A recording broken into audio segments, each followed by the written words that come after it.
Hi everyone, welcome to Sunny Day Stamping. I'm Julie Baca. I'm so glad that you're here. We are making a fun fold card today and it has a little surprise on the inside and I think you're really gonna like it. After you watch the video, you can head over to my website, sunnydaystamping.com, and there's a corresponding blog post where you can get all of the measurements for this project. You can see additional photos and you can purchase supplies right from there if you want your cards to look just like mine. I also have a customer bonus program, so make sure to use my host code when you shop with me so you can accrue points towards a free stamp set. And there's more information about that on my website. So what is else? Oh, if you're watching and it's June 2023, Stampin' Up! Has two promotions going on right now. Designer Series paper is on sale, so the paper I'm using today, if you like it, snag it while it's on sale in June. Also, if you purchase a lot of crafting supplies, you might want to consider joining Stampin' Up! They have a great bonus going on in June. You get to choose $155 worth of products in your starter kit for only $99 and free shipping. You'd be a part of my team, which I would love. And so many of you have joined already, which just warms my heart. So if you want more information on that, head over to my website or you can reach out to me and I'm happy to answer any of your questions. All right, let's get started.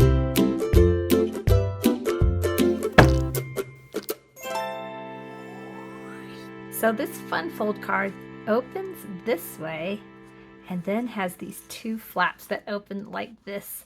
And we're using the timeless arrangements to put all of this foliage that makes it just so cool. Let me show you. Here is the stamp set, which has some great foliage stamps and these amazing combination of words. I mean, you can get so many combinations on here. I just absolutely love this stamp set, and it comes with, if you buy the bundle, or you can buy it separately, but the bundle saves you 10%. Oh, let me get this open. These are the dies, and I think they are absolutely brilliant. I mean, they cut out the stamps in here, and they have rectangles for cutting out the sentiments, but this is what I think is absolutely brilliant. They have the foliage attached to these bars. So you're not having to fuss with all these little die cuts to get this awesome look. You just have to put glue on that bar and then attach it. I like, this is amazing because I love the look of like highly die-cutted cards, but I do not like fussing with little pieces. So anyway, blah, blah, blah. I love this. So we're going to be using lots of those. So when you're designing your card, you're going to want to start with the Designer Series paper. I'm using the Inked Botanicals. Wait, I can't see all the pieces. I just love these colors and these patterns. They are so awesome. And I'm doing a horrible job showing you all of these. Oh, I need to like have a little packet. Anyway, on your Designer Series paper pack, it'll tell you exactly what colors are in the pack of paper. And I just chose 3. And so I'm going to be using these inks, Crushed Curry, Lost Lagoon, and Calypso Coral, which I think are just so cool together. We're going to be using these inks and these the colored cardstock. So really, there are not that many supplies that go into this card, even though it looks so awesome. Now, this set of dies will fit in the mini Stampin' Cut and Emboss machine, but because I wanted to cut these all together in one fell swoop, I'm using my big machine. And this is one way just to make this card very simple. All the foliage I cut out of the same colored cardstock so that I can run it through with one pass on my machine. And I'm also have a little piece of Very Vanilla down here, I don't know if you can see it, that has the rectangle piece on there. Now you'll notice I have all of my die cut pieces along the edge with the exception of these two here. When you're to get the most wear out of your machine, you want to use the edges of the plates as much as possible. I'm going to run this through. It's going to be loud. Okay, it wasn't that loud, but it had a little popping sounds. So you can see when your die cutting plates, they get really worn. I mean, that's how they work. They are taking the cuts from the surface. But if you do everything on the inside of your plate, it's going to get warped and won't last as long. So as much as possible, try to put things along the edges. Another die cutting tip is I have a like a bowl next to my die cutting machine. So as things are coming out, I can throw the dies in there and they make a little clinking sound so they know they fell in there, because I don't know about you, but I have lost dies before because they get all messed up in my paper. And so this is a tip that works for me. Some of these die cuts are a little difficult to get out. Well, not difficult, but they're just delicate. So I use my take my pick tool, take your pick tool, take my pick, your pick, whatever. And I kind of use it to get it started coming out of the die and to also poke out any pieces that are left over, like this one.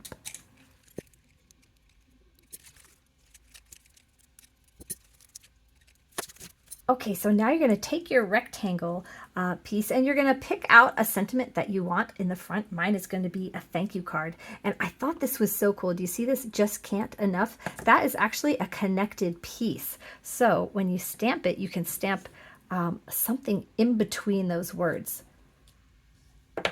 So I'm going to do just can't thank you enough. And let's see what colors what I was going to use. Let's see. We'll do it in yellow. I thought that was so clever. I love that stamp. Now go ahead and pick out a sentiment for the inside of your card. This is the interior layer. There are so many different ones to pick from. It's just fun to have so many combinations. And now, while your inks are still out, go ahead and grab your envelope so we can decorate that.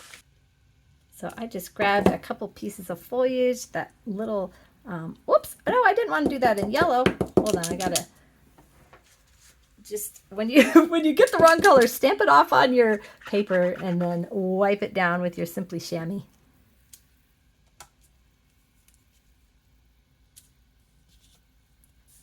Ooh, that looks cool. All right, well, I think we'll just put a little bit of this here. It needs a little something else. Let's see, what can we do? Uh-oh, less is more. I'm about to do more. Stop me. Okay, now we are going to cut our cardstock. And I don't normally show you how to do this, but because this is kind of unusual, I am going to show you how to do this. You're going to pull out your arm, and your cardstock is 8.5 by 11. We don't need to cut the top. This is 8.5. And we're going to rotate it and we're going to cut it by 8 3/4. All these measurements are over on my website, like I said earlier. My email subscribers will get this print and make project sheet. Their printer will be working better than mine. Oh my gosh, what is happening? But it has all the measurements, a list of supplies, and some written instructions too. But all the measurements are on my website anyway. Okay, now you've got your 8.5 by 8 3/4. You're going to take the 8.5-inch side, and that's what's going to be bumped up here at the top. And we are going to score that at, where are my directions? Here we go. 2 1/8 on each side. So 2 1/8. So you can bump this out to 6 3/8, or you can just turn it around and do 2 1/8.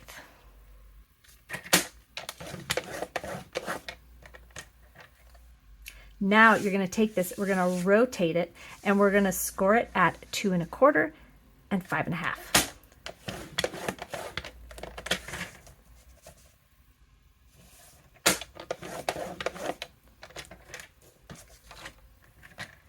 So now you're going to rotate it. This is the top of your card, and these are the two little, here, let me do like this. 2 little flaps, and you'll be able to see it better. You can't really see my score line so much, or maybe you can. So we're going to take out these 4 sections, 2 on each side, so that your card looks like this. Now you can do that with scissors, but it is the most awesome thing to use a paper trimmer because it's going to cut straight, and it's right here, out here anyway. And because we've scored it, you're going to feel a little bump when you get down to that score line, so you know when to stop. You can also tell by the do you see the little line in here? You can line that right up with the line there. And I stopped way too soon. Hold on. I'm going to bring that all the way down to here on both panels. Did I do that wrong? So now once you have those 2 cut, you're going to rotate this and just cut out this little part here. There we go. I'll show you how to fold that up in a minute, but we're going to cut our designer series paper. I also don't normally show you how to do this, but I wanted to just give you some tips. If your paper has a direction, so if on the front of your card you want all the flowers sticking up, this one doesn't have an direction and this one doesn't either, but oh well. If you want them pointing this way, when you cut this, you want to rotate your paper, and we're going to cut it at 3 inches to start. Rotate it, cut it at 4. Now this piece needs to be 2 by 1 7/8. It's already 2 inches, so we just need to rotate it and cut it at 1 7/8. And so we've got this and this. Now we need one more little square over here. So we're going to cut this at 1 7/8. And 2. So we've got that piece, and that just leaves you the biggest piece of scrap left over of your designer series paper so that you can use it. You can obviously cut this up in different ways to get here, but when I was practicing, I'm like, oh, this is the most efficient way to have the biggest piece left over. So now you're going to take your card base and you're going to flip it over so that the bumpy edges of the score lines are on the inside. This will give you a better crease, and you're going to fold all those in. Well, don't fold all of them. There is a crease that goes here. Don't fold that one. So you're going to fold these two and this one. Now, if you score if you burnish your, goodness gracious, get all that out of here. Burnish these and they're still sticking up, you can cover your paper with scrap paper, and then you can really rub hard on there without causing a crease in your paper, and you'll get a better burnish. Now we're going to go ahead and attach the designer series paper. You can use whatever adhesive you want. Now these are kind of weird pieces because they're 2 by 1 7/8.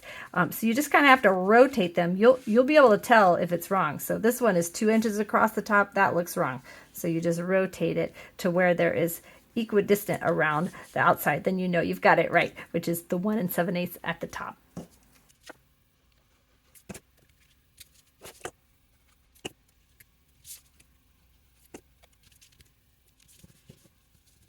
Now, while we're gluing things, go ahead and glue the inside of your card to the interior layer here. This double layer not only looks awesome, but it's going to give your card just a lot more weight. It's just going to feel very sturdy, which is good because we did kind of score it there. So we want to make sure that stays nice and straight. And then you're going to go ahead and glue your 2 pieces of your focal point together.